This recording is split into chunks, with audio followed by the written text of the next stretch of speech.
하시니라. 아멘. 할렐루야. 오늘 본문의 말씀 요한복음 6장 47절에서 51절 말씀을 통하여서 광야에서 영생에 이르려며 이라는 말씀의 제목으로 함께 은혜를 나누기를 원합니다. 여러분 철로역정이라는 책 아시지요?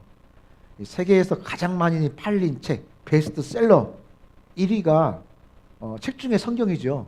그 다음에 많이 팔린 책 중에 바로 이 철로역정의 책이 많이 번역되었고 많이 팔렸다고 합니다. 그래서 어렸을 때 만화를 한번 읽어봤든지 또 만화 영화로 봤다든지 그래서 한번 대충의 어떤 그런 내용들은 기억이 날 겁니다. 그런데 이 세세한 기억들은 별로 없을 거예요. 그 한 대목입니다. 어떤 내용이냐면 결국 이 주인공이 그 짊어지고 이제 하나님의 그 여정을 걸어가잖아요. 이 주인공이 이제 천국을 향해 가는 도중에 사자를 만나게 돼요. 누구를 만나요? 사자를 만나요.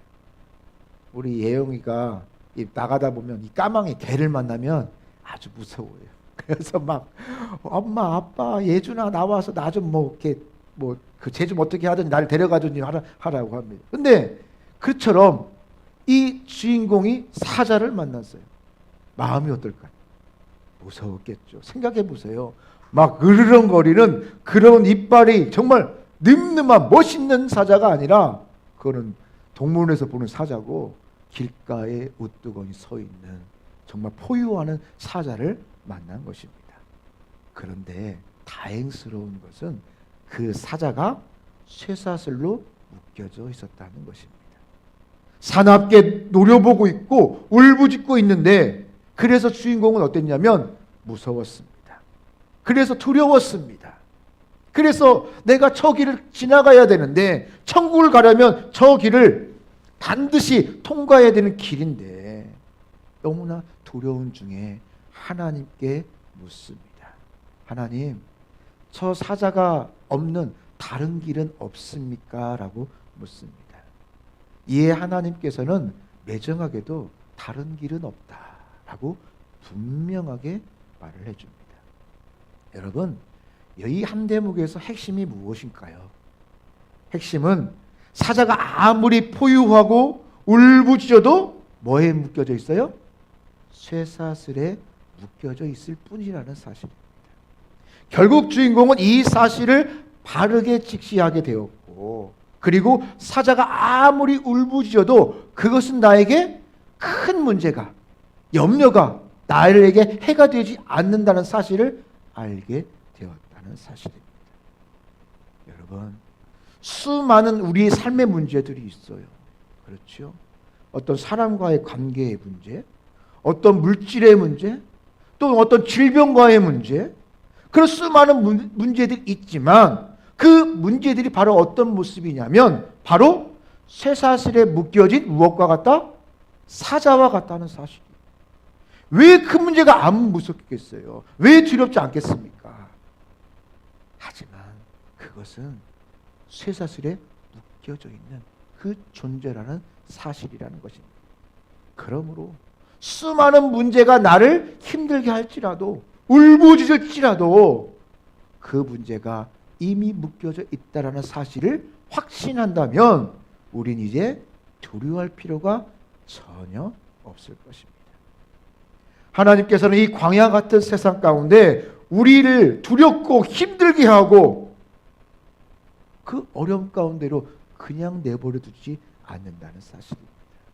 우리 신앙의 삶이, 믿음의 삶이, 천국으로 가는 그 여정이 그냥 사망으로, 실패로 끝나는 삶이 아니라는 것입니다. 그런데 문제는 우리가 하나님께 주신 이 생명과 승리를 확신하기보다는 무엇 때문에 문제가 생기느냐? 바로 이 묶인 사자와 같은 세상을 두려워하고 낙담하면서 하나님이 주신 그 기쁨과 영생의 은혜를 맛보지 못하고 살아간다는 사실. 그래서 묶여져 있는 존재인데 무서워, 나는 갈 수 없어 하고 그 길을 건너가지 못하는 거. 괜찮아. 아무리 다 일러도 괜찮지 않으면 그렇죠. 트라우마죠. 문제가 생기는 것입니다. 결국 우리의 삶에 이런 묶여진 문제가 많이 있을지라도 이것을 두려워할 필요가 없다는 사실입니다. 왜냐하면 이 모든 것을 주님께서, 예수님께서 이 세상을 이기었노라라고 선포하셨습니다. 이기셨습니다. 이미 다 인생에 묶인 문제를, 이 사자의 문제를 이미 다 해결하셨기 때문에 우리는 충분히 이제 생명의 길을 걸어갈 수 있고, 그리고 우리는 이 생명의 길을 가야 한다는 사실이죠. 오늘 본문의 말씀은 오병이어 사건 이후에 이 이제 벳세다에서 이제 가버나움까지 따라온 유대인들에게 주는 예수님의 말씀입니다. 그래도 나름 열심히 있는 사람이에요. 그냥 빵만 먹고 꿀만 딱 빨아먹고 끝난 게 아니라 멀리까지 예수님을 쫓아왔어요. 그래도 예수님을 쫓아가면 뭔가 있는가 보다라고 쫓아오는 열심이 있었다는 것입니다. 문제는 근데 이 유대인이 정말 그 예수님을 쫓아온 이유가 어디 있는가? 정말 찾아야 될 예수 그리스도, 바로 참된 생명의 떡을 찾아야 되는데, 그런데 그들이 무엇을 찾아요? 육체의 양식. 그들의 배를, 굶주린 이 배를 채워줄 세상의 것을 예수님을 통하여 찾기를 원했다는 사실입니다. 생명의 떡을 찾았더라면 그들이 광야와 같은 세상 가운데 지쳐서 넘어지지 아니할 것입니다. 그리고 그들의 모습은 영생으로 나아갈 수 있었을 것입니다. 오늘 본문의 말씀을 통하여서 그러면 우리도 이 광야와 같은 세상 가운데 넘어지지 아니하고 영생에 이르려면 어떻게 살아갈지 오늘 말씀을 통하여 은혜를 나누기를 원합니다. 어떻게 살아가야 될까요? 항상 더 좋은 것들을 선택하며 살아야지 이 광야와 같은 세상에서 하나님이 주시는 영생을 향하여 나아갈 수 있다라는 것입니다. 오늘 본문 말씀 49절과 50절 말씀에 보니까 너희 조상들은 광야에서 만나를 먹었어도 뭐했다? 죽었거니와 이는 하늘에서 내려온 떡이니 사람으로 하여금 먹고 죽지 아니하게 하는 것이라 라고 말씀하고 있습니다. 여기서 주님은 두 가지의 상반된 개념을 말씀하고 있습니다. 하나는 광야에서 그들이 먹었던, 맛보았던 만나이고요. 그리고 또 하나는 바로 하늘에서 내려온 생명의 떡입니다. 주님은 이 광야에서 만나를 먹었던 영혼들이 이미 뭐했다? 죽었다. 그들은 이미 영생과는 거리가 멀다는 것이에요. 하지만 생명의 떡이신 예수 그리스도를 믿는 영혼에게는 영원한 생명이 있는 줄을 믿습니다. 그것을 말씀하고 있는 것이. 누가 봐도 여러분 생명의 떡이 완전하지요. 어떻게 광야에서 먹었던 그냥 임시방편으로 주었던 그래도 은혜의 그 만나 그것이 더 온전하겠습니까? 그런데도 이 유대인은 온전한 생명의 떡을 외면하고 무엇을 찾아요? 광야에서 먹었던 그 만나. 여러분 그 만나가 뭐가 맛있었겠어요? 광야에서 그 허허 벌판에서 먹었던 그냥 40년을 먹었던 그 만나. 여러분 맛있는 거 40년 먹으면 어떨 것 같아요? 질려요. 40년이 아니라 일주일만 먹어도 제 아무리 맛있는 거 2번, 3번 먹으면 아유 그거 좀 나중에 먹을래. 좀 배가 부르네. 외면할걸요?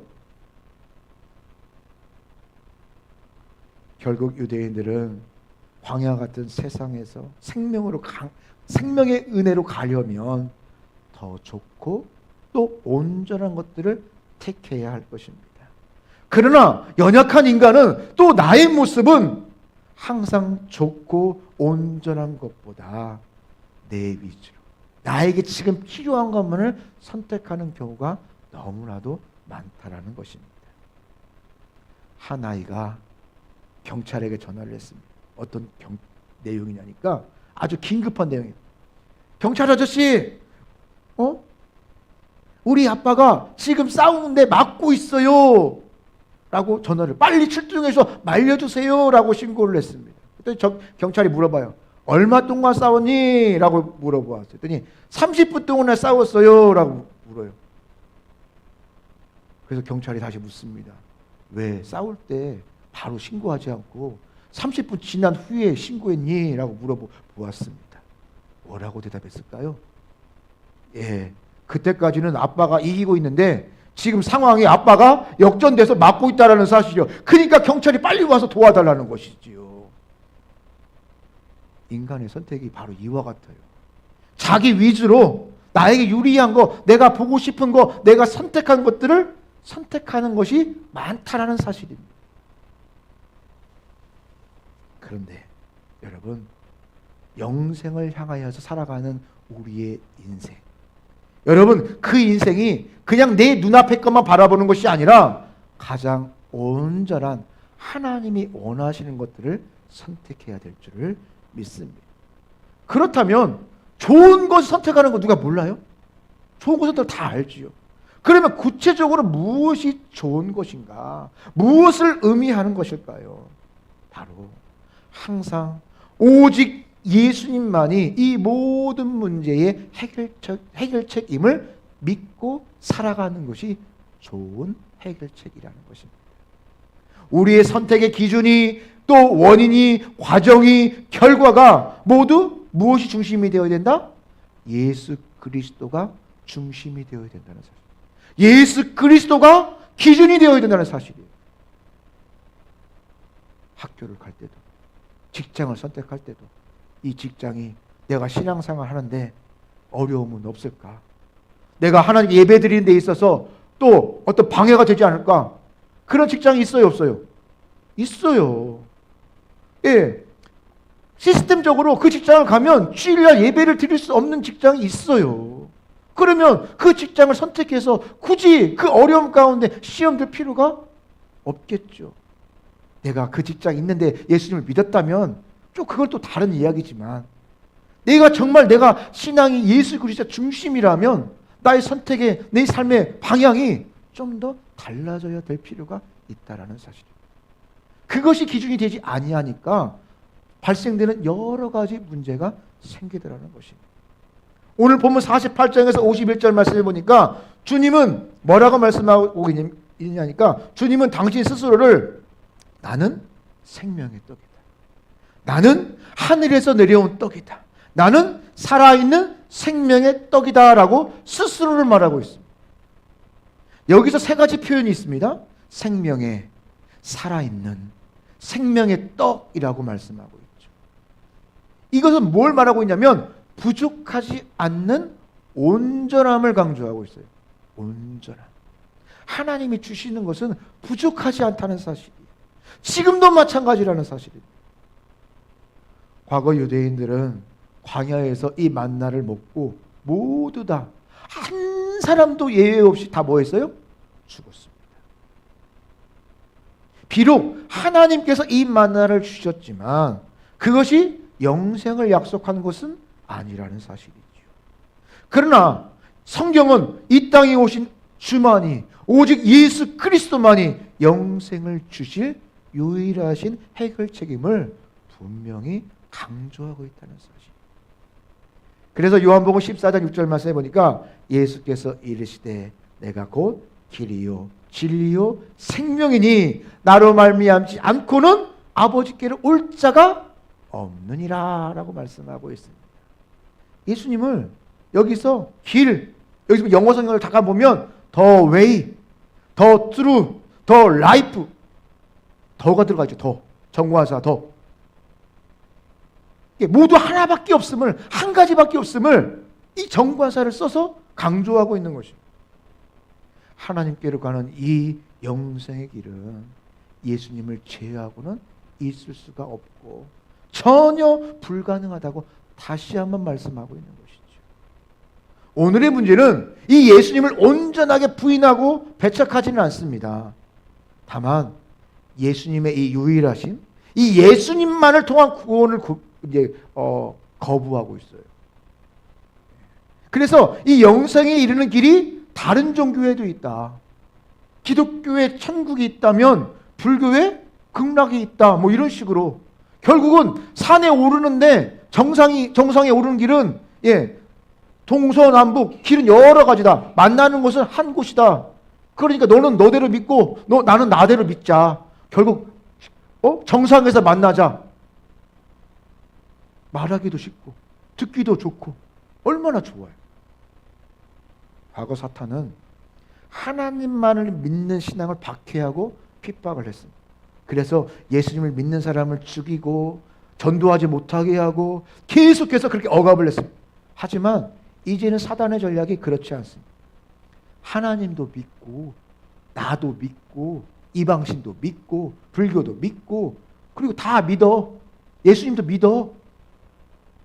예. 그런 신앙으로 우리를 미혹하고 있는 시대가 지금 우리가 살아가고 있는 시대입니다. 야, 예배 그냥 왜 교회 가서만 예배 드려? 그냥 인터넷만 봐도 되고 집에 가서 봐도 되고 누워서도 봐도 되고 가까이 드려도 돼. 얼마나 좋아요. 네가 원하는 때에 날마다도 드려도 되고 24시간 매일 드려도 돼. 얼마나 좋아요. 근데 그렇게 드려집니까? 그게 됩니까? 안 돼요. 제가 한 3년 전에 그 사이버 대학을 그걸 공부를 좀 했어요. 사회복지하고 뭐 사모는 이제 그 상당한 공부했어요. 처음에는요 이게 사이버로 공부를 하니까 야 이거 강의도 좋네, 들을만하네, 막 다 들어요. 그런데요 나중에 돼 보면 시간이 바쁘고 게을러지니까 이게 강의만 틀어놓고 다른 짓 하다가 끝나면 누르고 그렇게 안 될 것 같죠. 처음에는요 진짜 열심히. 근데 이게 뭐 두 학기, 세 학기, 네 학기 되니까요 그 마음이요 사라지더라고요. 아 그래서 이게 온라인의 맹점이구나. 처음에는 내가 정말 잘해야지, 정말 좋네, 내가 어디 가서 좋네 하지만 나중에 그게 오래 가지 못하더라고요. 제 자신을 보니까 그래요. 뭐 다른 사람 볼 것도 없더라고. 하나님은 세상에서 인위적으로 만드는 신과 우상과 여러분 비교할 수 있습니까? 비교할 수 없는 겁니다. 결국 우리의 문제는 하나님만 믿어야 되는데 하나님도 믿어야 된다라고 시작되니까 그 시작이, 그 결과가, 그 과정이 제대로 될 수가 없다라는 것이죠. 그래서 이 자유주의신학자들은요 여기 하나님의 말씀만 있죠. 말씀만 있죠. 근데 뭐라고 말하냐, 여기 하나님의 말씀도 있다라고 합니다. 말씀도 있다. 말씀도 있다라는 거는 그 말에 또 뭐가 있다는 거예요? 말씀이 아닌 것도 있다라는 거죠. 이 안에서 말씀을 들어야 된다. 말씀도. 여기 이것을 하나님의 말씀만이다가 아니라 말씀도는 그게 그거예요.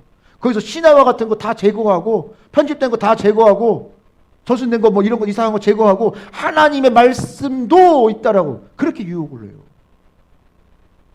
그래 그 믿음이 어떻게 되겠습니까? 그 반석이 그 위에 집을 세우면 어떻게 되겠습니까? 무너지죠. 집을 높게 지을 수도 없어요. 다른 사람을 세울 수도 없습니다. 온전한 복음은 과학이나 문학이나 상식 이런 거로 되는 것이야.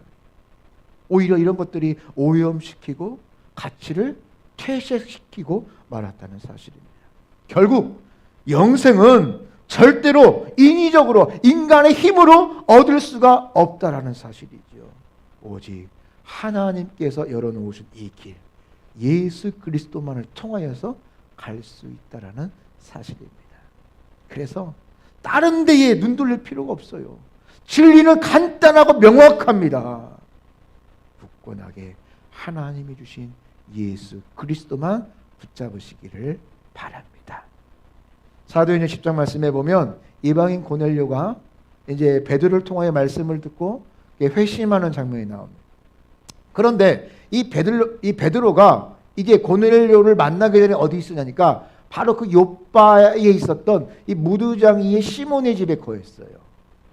이 무두장이가 뭐냐면 이 가죽으로 뭘 만들어서 짐승의 가죽을 벗겨서 뭐 신발도 만들고 뭐 가방도 만들고 가죽으로 만든 그런 일들을 합니다. 그런데 그 당시에 이 가죽을 만들던 이 무두장이들은 신분을 최하층으로 누구도 그 사람을 가까이 하지 않았어요. 옛날에 왜 우리 조선시대에 옛날에 막 백정처럼 천하고 야 쟤네들은 놀지도 마라. 상종도 하지 마라. 막 그런 식의 어떤 사람이었습니다. 그럼에도 불구하고 베드로는 이 시몬의 집에 거하는 것이 전혀 문제가 되지 않았어요. 그리고 그 이후의 말씀이 이방인이자 로마의 백부장이었던 정복자였던 이 고넬료 앞에서 당당하게 그 말씀을 전하게 되어집니다. 당시 유대인이, 식민지였던 유대인이 로마의 백부장과 함께 있다는 것, 그 쉬운 일이 아닙니다. 그에게 하나님의 말씀을 증거하는 것, 자기의 목숨을 담보로 하고 그에게 담대하게 증거해야 되는 것입니다. 그런데 이 세상의 권력도 베드로에게는 문제가 되지 않아요. 왜 그렇습니까? 믿음으로 사는 영혼에게는 세상의 신분, 높고 낮음, 그런 것이 필요한 거예요. 어떤 권력, 명예도 큰 문제가 되지 않는다는 사실.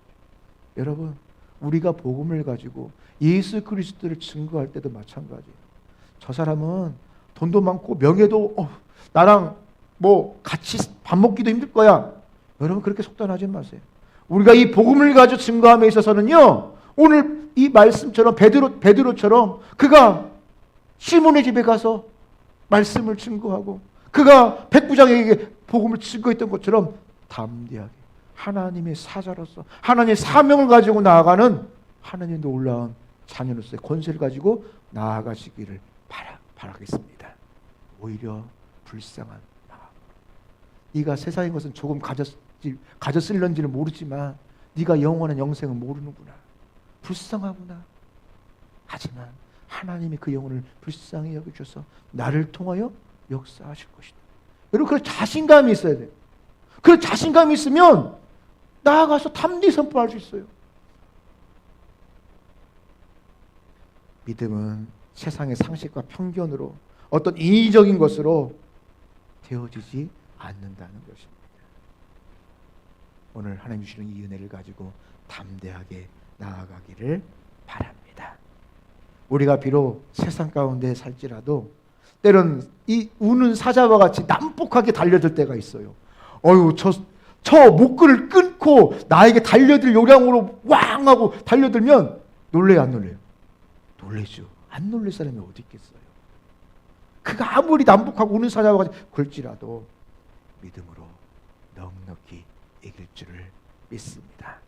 그래서 우리가 기쁘고 즐거울 때, 힘들고 어려울 때도 오직 예수 그리스도만이 나의 해결책임을 항상 기억하고 나아가시기를 바랍니다. 어거스틴이 꿈에서 주님을 만났습니다. 근데 주님이 어거스틴을 어여삐 여겨서 내게 무엇을 줄까라고 물었습니다. 여러분, 주님이 무엇을 줄까라고 물으면 뭐 달라고 생각해 보면 뭐 달라고 기억이 나세요? 근데 이 어거스틴은 대답했습니다. 아무것도 원하지 않습니다. 오직 주님만을 원합니다. 오직 주님만을 원합니다. 여러분, 이 믿음으로 살아가면 우리가 이 광야 같은 세상에서 넘어질 일이 있어요, 없어요? 없지요. 오직 주님만 있으면 되는데. 그래서 이 광야 같은 세상을 이기고 하나님이 주시는 영적으로 승리하는 삶을 살아갈 수 있다는 사실이죠. 우리가 이 광야 같은 세상에서 영생을 얻으려면, 그래서 이제는 이 복음을 내 것으로 받아들여야 돼. 다른 사람의 복음이 아니라 누구의 복음? 나의 복음. 오늘 본문 49절에서 51절 말씀을 보니까 만나와 생명의 떡을 비교하면서 세 번의 동사가 반복되어졌어요. 어떤 동사니까 먹었어도, 먹고, 먹으면, 이 먹는다는 데 동사가 나옵니다. 이 먹는다, 이 원어, 헬라 원어 보니까 에스디오라는 단어인데요. 내용은 소화시키다, 삼키다라는 뜻입니다. 그러니까 어떤 사람이 음식을 먹고 삼켰다는 것은 그것이 그 음식이 내 몸 안에 있다라는 것이에요. 이제 그 음식이 내 몸 안에 피가 되고 살이 되어서 소화됐다는 사실이죠. 그런데 본문은 주님이 우리에게 생명의 떡인 당신이 에스디오 먹으라라고 강권하고 있는 것입니다. 여기서 주님의 말씀 단순히 보고 듣고 있는 것이 아니라 그 말씀이 이제 무엇이 되어야 돼요? 내 것이, 누구의 것? 내 것. 전인적으로 그 말씀이 나의 것이 되어야 된다는 사실입니다. 많은 사람들이 하나님의 말씀을 그냥 지식적으로 듣는 것, 익숙한 것이 아니라 진짜 그 말씀이 누구의 것? 내 것이 되어야 된다. 소화가 되어야 된다. 소화가 되어야 그 말씀이 내 삶 속에서 역사하는 믿음으로 나타나는 것이지요. 여러분 우리가 알지만 내 것이 안 된 게 참 많아요. 어설피 하는 게 참 많이 있습니다. 하지만 이 영생에 이르도록 그 복음이 누구의 것이 되어야 된다? 내 것이 되어야 된다. 이유는 복음이신 예수 그리스도만이 내 삶을 영생까지 끝까지 보호할 수 있기 때문에. 다른 것이 다 영원히 갈 수 있는 게 아니에요. 내 자녀가 영원히 갑니까? 남편이 영원히 갑니까? 아니면 물질이 영원히 짊어지고 가실 거예요? 건물 짊어지고 가실 거예요? 아니에요. 오직 예수 그리스도만이 우리가 영원히 함께 가는 것입니다.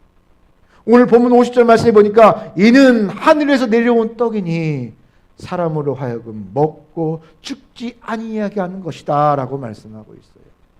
사람은 누구나 죽을 수밖에 없습니다. 하지만 끝까지 이 죽음에서 보호받을 수 있는 방법이 있어요.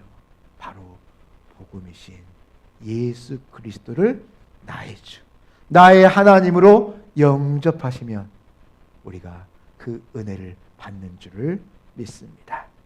요한복음 13장 1절 말씀에서 예수께서 자기가 세상을 떠나 아버지께로 돌아가실 때가 이른 줄 아시고 세상에 있는 자기 사람들을 사랑하시되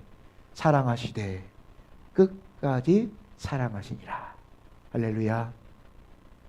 자기 사람을 사랑하시되 어떻게?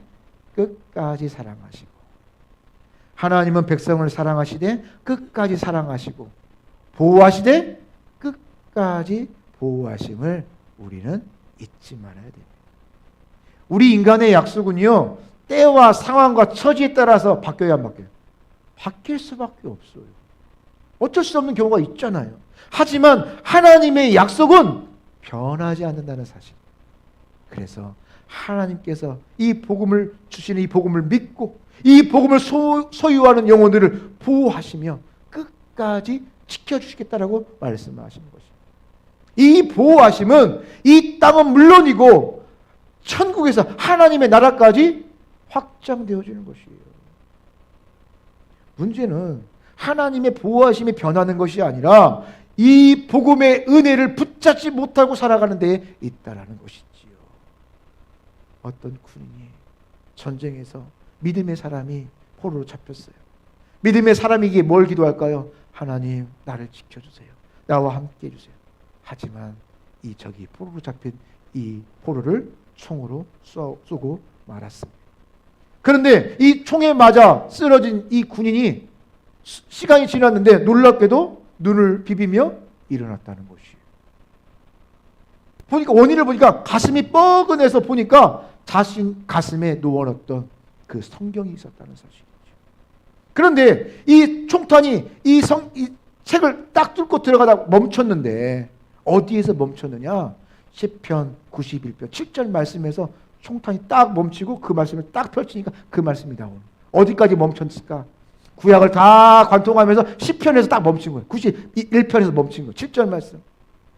1000명이 내 왼쪽에서 10,000명이 내 오른쪽에서 엎드려지나 이 재앙이 내게 가까이 하지 못하리로다. 여러분, 이 군인이 비록 신앙인이었지만 이 말씀을 알았을까요? 몰랐을까요? 여러분 알으셨어요? 처음 들으셨죠? 내가 통독을 한다 들었으면서도 봤는데도 내가 머릿속에 그때만 잠깐 기억하고 잊어버린 게 참 많아요. 바로 그 말씀을 그에게 주신 것이죠. 하나님의 백성은 하나님께서 하나님의 방법으로 지키시고 보호하여 줄 줄을 믿습니다. 철저히 하나님의 손 안에 있기 때문입니다. 하나님이 지키시면 죽음의 위기 가운데서도 온전히 보호받고 또 회복되어 질 거라는 것이죠. 하지만 하나님의 보호 밖에 있는다면 아무리 안전해도 그 사람은 넘어질 수밖에 없어요. 성경은 주님께서 분명히 자기 사람, 복음을 소유한 사람들을 끝까지 지켜주시고 사랑하신다라고 말씀하고 계십니다. 그러므로 하나님의 사람들은 바로 이 하나님의 보호와 은혜를 받으며 이 땅을 주님의 자녀로서 살아가야 될 줄을 믿습니다. 여러분, 막달라 마리아가 7 귀신이 들었던 그 여인이었죠. 그녀는 그 과거 때문에 다른 사람으로 말미암아 어떤 대우를 받았을까요?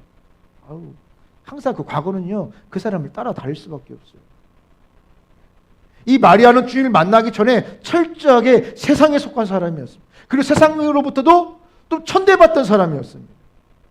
또 유대 전승에 따르면 이 마리아가 이 귀신도 들렸었고 매춘부였다라고 기록하고 있습니다. 여러분, 얼마나 타락한 삶을 살았겠어요. 그런데 놀랍게도 그렇게 버려진 인생, 그런 인생이 예수 그리스도를 인격적으로 만남으로 말미암아, 예수님과 동행함으로 말미암아 완전히 변화되었다는 사실이에요. 세상이 아니라 오직 주님만을 바라보며 세상의 쾌락이 아니라 오직 주의 일에 충성하는 삶을 살았다는 사실이에요. 예수님과 동행했다는 사실입니다. 많은 사람들은 마리아를 향하여서, 마리아와 함께 있는 사람들을 향하여 수근거렸을 것입니다. 예수님 물론 함께 동행하는 모든 사람도 같은 부류로 폄하했을지도 모릅니다. 그러나 마리아는 이 복음을 가지고 모든 박해와 핍박 중에서 하나님의 도우심, 하나님의 보호하심의 은혜를 받았다는 것입니다. 그는 그래서 매춘부가 아니라, 귀신 들렸던 여인이 아니라 어떤 사람으로 기억됩니까? 부활의 첫 증인으로 기억되고 있다라는 사실입니다.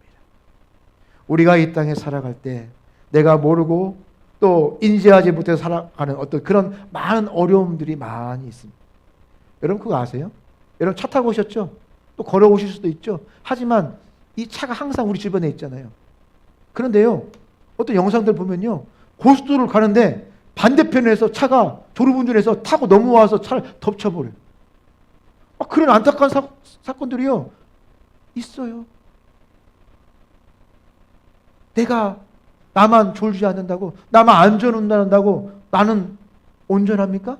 나는 아무런 문제가 없습니까? 그렇지 않아요. 여러분 응급실 가보십시오. 별의별 일들이 다 있습니다. 그냥 1, 2분 차이가 아니라 눈 깜빡할 사이로 엄청난 일들이, 생사가 왔다 갔다 한다는 사실. 여러분 그런 기억 없습니까? 살아가면서 그런 경험 해보지 아니했습니까? 우리가 우리의 자녀들을 내가 얼마만큼 보호할 수 있어? 어떻게 보호할 수 있어? 문제는 그런데도 우리는 하나님을 나의 주, 나의 하나님으로 영접하지 않고 있다는 사실. 그렇게 불완전한 존재임에도 불구하고 완전하신 하나님 앞에 의지하지 않는다는 사실입니다. 수많은 사람들이 그냥 습관처럼 형식적으로 그냥 그 이야기, 그 복음을, 예수 그리스도를 그냥 흘려보냅니다. 그리고 그 형식이 습관화가 되어서 쌓이게 되어지고 스스로 잘 믿는다고 착각하며 살아가고 있다는 사실입니다. 그러므로 오늘 우리가 살아가면서, 우리가 신앙생활을 하면서 다시 한번 꼭 기억해야 될 메시지가 있습니다. 뭐냐면 따라서 한번 해봅시다. 하나님께서 내 삶을 보호하신다. 하나님께서 나를 지키신다. 하나님께서 나를 가장 선한 곳으로 이끄신다. 할렐루야. 여러분 이것만 확실하다면 내가 광야 같은 세상 가운데서 넘어지지 아니하고 여러분 굳건하게 살 수 있겠지요. 하나님께서 나의 삶을 보호하시고 나를 눈동자와 같이 지켜주시고 나를 선한 길로 인도하신 그분을 믿는데 여러분 무엇이 걱정입니까? 나를 정말 이 눈동자와 같이 보호하시고 나의 머리털같이 새실 만큼 나를 사랑하고 있다라고 말씀하십니다. 문제는 내가 이 복음을 얼마나 깊이 소유하고 있는가. 여기에서 따라오는 받은 은혜가, 그 깊이가 달라진다는 사실이죠. 복음을 소유할수록 그 은혜가 깊어질수록 시간이 가면 갈수록 어떻게 돼요? 그 영적인 풍성함의 은혜를 누릴 수가 있어요. 그런데 복음을 잃어버리면 아무리 은혜가 깊을지라도 영적으로 가난함을 면할 수가 없다는 사실. 그래서 여러분, 평생 나에게 주시는 이 복음, 예수 그리스도의 그 은혜를 소유하면서 하나님의 보호하심, 지키심으로 말미암아 영생을 소유하시고 그 영생을 증거하는 복된 삶 살아가시기를 주님의 이름으로